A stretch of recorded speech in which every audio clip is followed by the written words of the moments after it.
Hi everyone, in this video we'll create this motion blur effect that responds to mouse movement using Unicorn Studio. Then add it to our Framer project. I'll also share the free remix link for this project in the description. I'm Imran from Cycloto and let's get started. Log in or sign up to your Unicorn Studio. Then click this new project to create a new project. Click this image, upload media and upload our image. Click here, click this fit to artboard.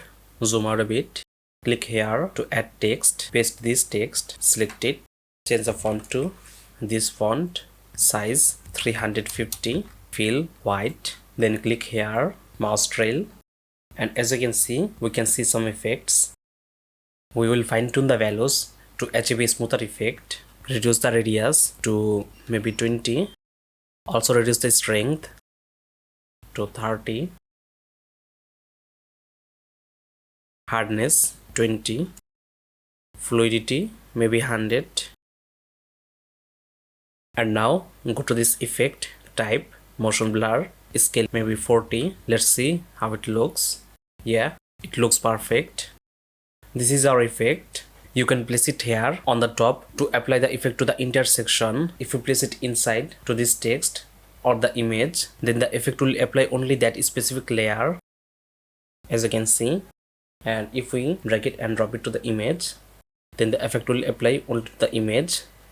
So let's move it to the top, and now let's create our second project. Again, go to image, then upload our image, click here, fit to artboard, click here. Now click this mouse trail, effect, pixelate.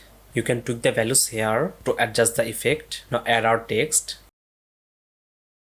change the font to Nohemi, font size 190, blend mode, overlay, position it at the bottom or maybe here, center. Apply the effect only to the image, so drop it to the image. Now let's preview it.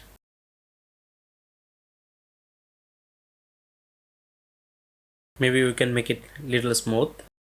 Click here, radius 30, strength 20, hardness leave it 0, tail 40, fluidity make it 50, and rest of the thing just leave it like this. Let's see.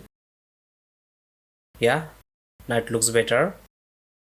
You can also make it responsive. Click here and decrease the font size to maybe 150, alignment center as for the phone, font size maybe 100 or 90. However, hover effects don't work well on mobile and tablet devices since they use touch instead of hover. Once you're done, click this export, embed, copy to Framer, then open Framer, close it. Maybe we can make it layout, paste our file, drop it to the desktop, set the width, fill, height, maybe viewport 100 VH, and let's preview our project to see how it looks. Yes, it looks perfect.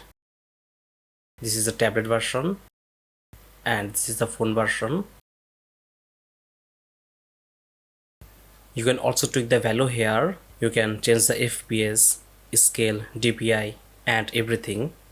You can add more effects here, and Unicorn Studio has a plenty of free effects available for up to 10 projects per account.